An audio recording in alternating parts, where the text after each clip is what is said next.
It was supposed to be a simple job. I had just moved to a new town and needed a way to make some extra money. When the Johnsons hired me to babysit their 2 children for the weekend, I was relieved to have found work so quickly. They were nice enough and their house was charming, an old Victorian that had been well maintained. The parents were going to a wedding out of town and I was to watch the kids, Ella, who was 8, and Max, who was just 6.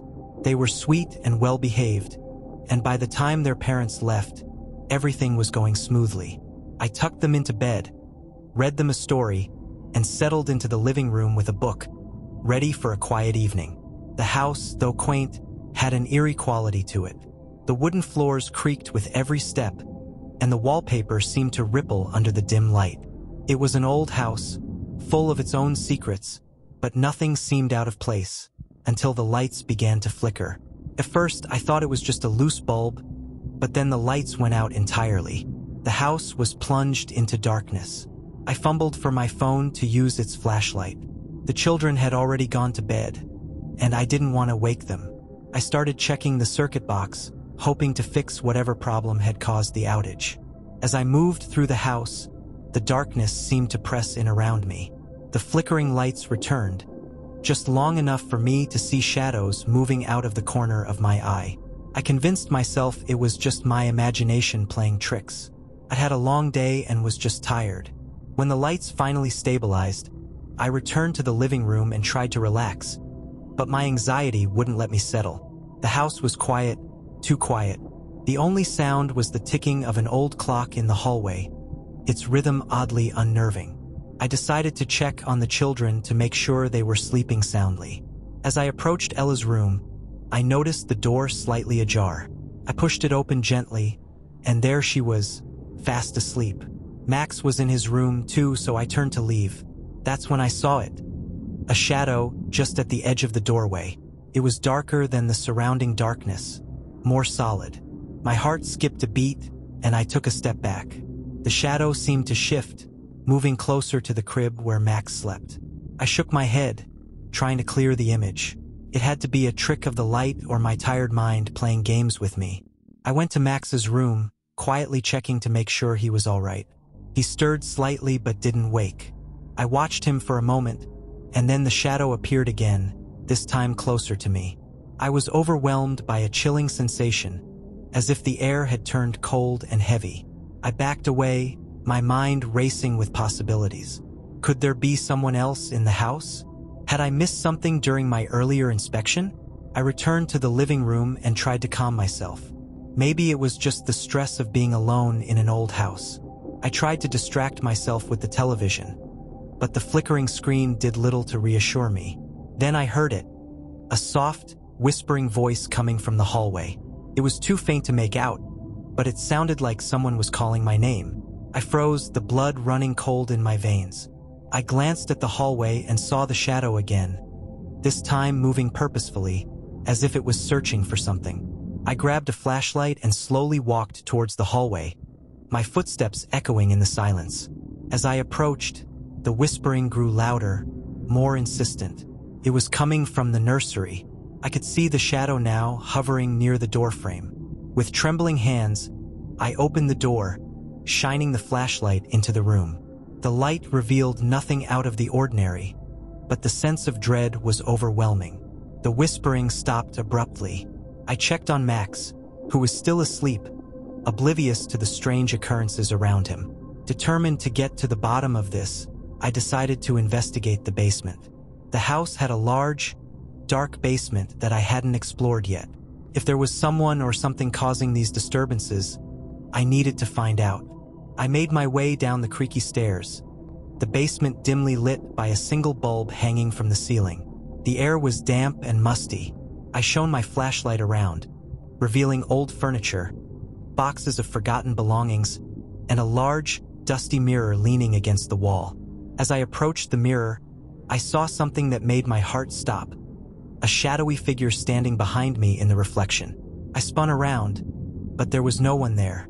The figure was gone, but the mirror seemed to have shifted, showing a different angle of the room. Suddenly, the lights flickered again, and I saw the shadow in the corner of the basement, larger and more distinct.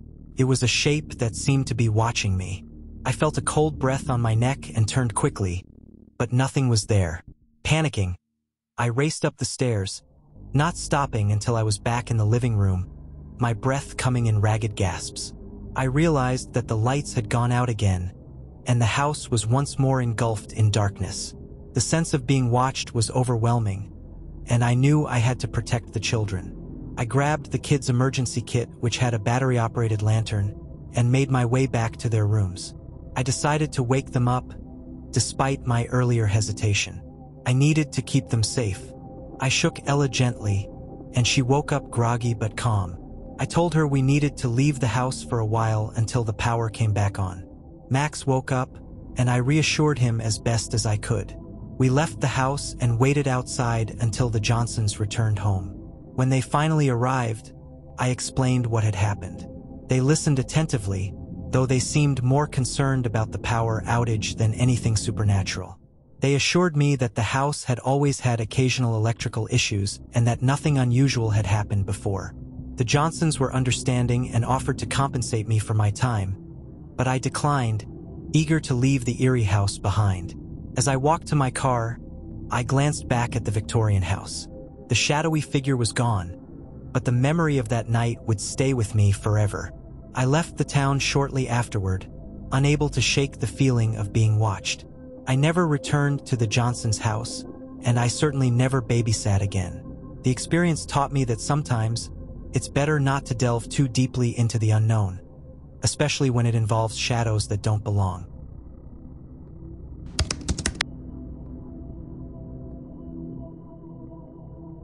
It was supposed to be an easy job.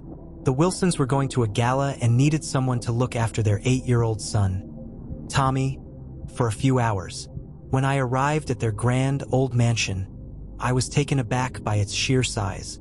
It was a beautiful Victorian-era home, but it had an air of neglect, cobwebs in the corners, dust settling on the ornate furniture, and an unsettling quiet that seemed to pervade the entire place. Tommy seemed like a sweet boy, full of energy and curiosity. He showed me around the house, proudly pointing out his favorite spots. As the evening wore on, I began to settle into my role, making sure Tommy was comfortable and entertained. The Wilsons left for their event, promising to be back later in the evening. I had planned to watch a movie with Tommy, but he seemed anxious. He kept glancing nervously at the darkened corners of the mansion, as if he was expecting something to emerge from the shadows. As the night progressed, Tommy grew more unsettled. He claimed he kept hearing whispers coming from the upstairs rooms. I dismissed his fears as imagination, trying to distract him with games and stories. But the house had its own peculiarities. Creaking floorboards, sudden drafts, and the occasional thud from somewhere upstairs. When Tommy finally went to bed, I settled into the living room with a book, trying to ignore the eerie atmosphere. The house seemed to come alive with every creak and groan. I kept hearing whispers too, but they were faint and indistinguishable, like a conversation just out of reach. Curiosity got the better of me. I decided to investigate the source of the whispers, carefully making my way upstairs. The air was colder up there, and the silence was almost oppressive. I checked each room, but found nothing amiss. As I was about to give up and return downstairs, I noticed a door slightly ajar at the end of the hallway. It was an old door, made of heavy wood with intricate carvings. I had not seen it earlier, and it did not seem to fit with the rest of the house's decor. The whispers grew louder as I approached the door. With a deep breath, I pushed it open. Behind it was a small, dust-covered room filled with old furniture covered in white sheets. It looked like it had been abandoned for years.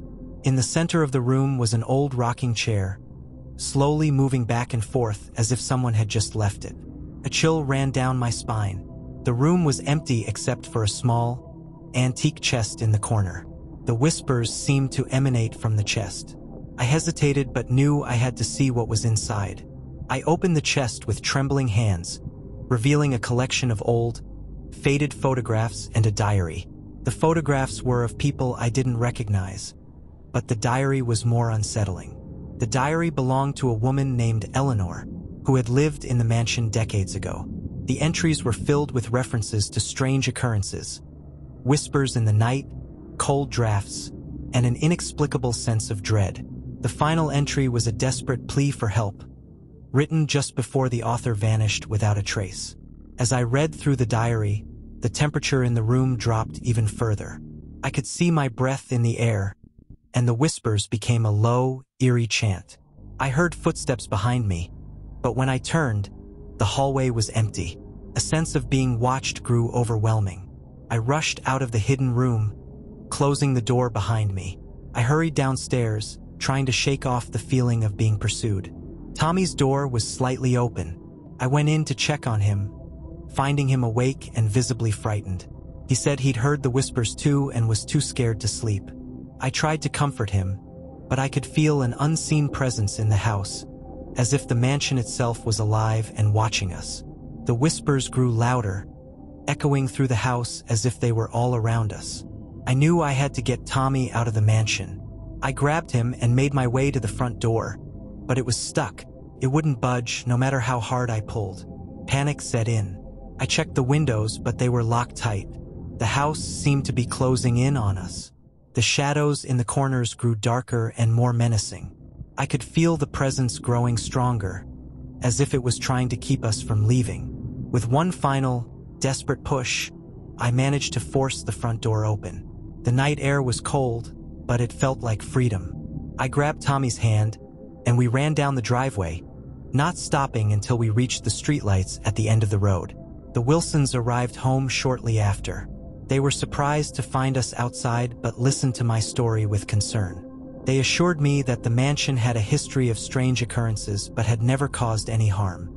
They thanked me for taking care of Tommy and offered to pay me for the night. I left the mansion with a sense of relief, vowing never to return.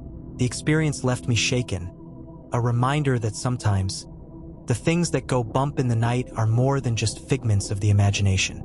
The mansion may have been left behind, but the memory of that night would stay with me forever.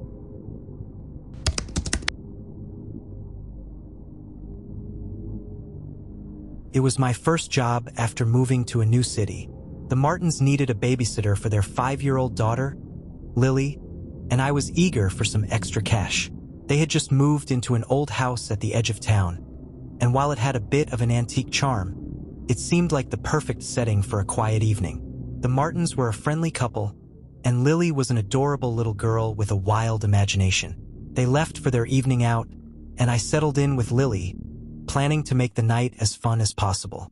The house was spacious and elegant, with high ceilings and large windows, but it had an unsettling feature: a large ornate mirror in the living room. Lily and I spent the first few hours playing games and watching cartoons. When it was time for her bedtime, I tucked her in, read her a story, and promised her a fun day tomorrow. I returned to the living room, where the mirror caught my attention. It was old and intricately framed, its surface perfectly polished. The house was quiet except for the occasional creak of the floorboards. I settled into a chair, reading a book and trying to ignore the mirror. But every now and then, I would catch a glimpse of movement out of the corner of my eye, always in the reflection of the mirror. As the evening wore on, I started to notice something odd. The reflection in the mirror seemed to shift subtly, showing shapes and figures that weren't in the room. At first, it was just a blur, but then I began to see more distinct images. Dark shapes moving behind me, faintly illuminated by the light. I tried to convince myself it was just my imagination, the mirror's reflection playing tricks on me. I moved to another chair, but no matter where I sat, the mirror's surface seemed to hold something just beyond the edge of reality. My discomfort grew as the reflections became more defined. I saw a shadowy figure standing near the mirror's frame, its outline hazy but unmistakably human. It was as if the figure was trying to reach out from the mirror, moving closer with each passing moment. I checked the house's other rooms to reassure myself that everything was fine, but the eerie feeling persisted. The shadow in the mirror was still there, its presence growing more oppressive. I decided to call the Martins to see if they could come home early, but my phone reception was suddenly dead. Determined to get to the bottom of it, I approached the mirror, trying to see if there was something behind it. As I moved closer, The shadow in the reflection seemed to follow me, its movements more deliberate. It wasn't just a trick of light. It was as if something was trapped in the mirror, trying to break free. I reached out to touch the mirror, and as my fingers brushed against the glass, the temperature dropped sharply. A cold, clammy sensation enveloped my hand, and the figure in the mirror grew more distinct. It looked like a person trying to escape from the glass, their face contorted in a silent scream. The sound of Lily's voice from her room startled me. I raced back to check on her, finding her sitting up in bed, wide-eyed and scared. She told me she had heard strange noises and had seen something in the mirror in her room. She said it was a person trying to get out. Trying to comfort her, I stayed with Lily, keeping the mirror in my line of sight. The reflection seemed to intensify, the figure pressing against the glass as if it was trying to get out. My heart raced, and I knew I had to find a way to get out of the house. I decided to remove the mirror to see if that would solve the problem. I carefully detached it from the wall, but as soon as it was no longer hanging, the shadow seemed to grow more frantic, the reflections in the glass becoming increasingly violent. The figure in the mirror slammed against the glass, its desperation palpable. Holding the mirror away from me, I tried to find a safe place to store it. My mind raced with thoughts of what could be causing this phenomenon. The idea of something being trapped in the mirror was terrifying, but I needed to ensure Lily and I were safe. As I placed the mirror face down in the storage closet, the shadow's movements became erratic, then suddenly stopped. The house seemed to exhale a sigh of relief as the oppressive atmosphere lifted. I grabbed Lily and headed to the front door, determined to get out of the house as quickly as possible. When the Martins arrived home, I explained what had happened. They were concerned but seemed oddly calm about it. They assured me that the mirror had been in the house when they bought it and had never caused any problems before. The Martins thanked me for my vigilance and paid me for the evening. I left their house, feeling a mix of relief and unease. The experience with the mirror was unsettling, but I was glad that Lily and I had made it through the night safely.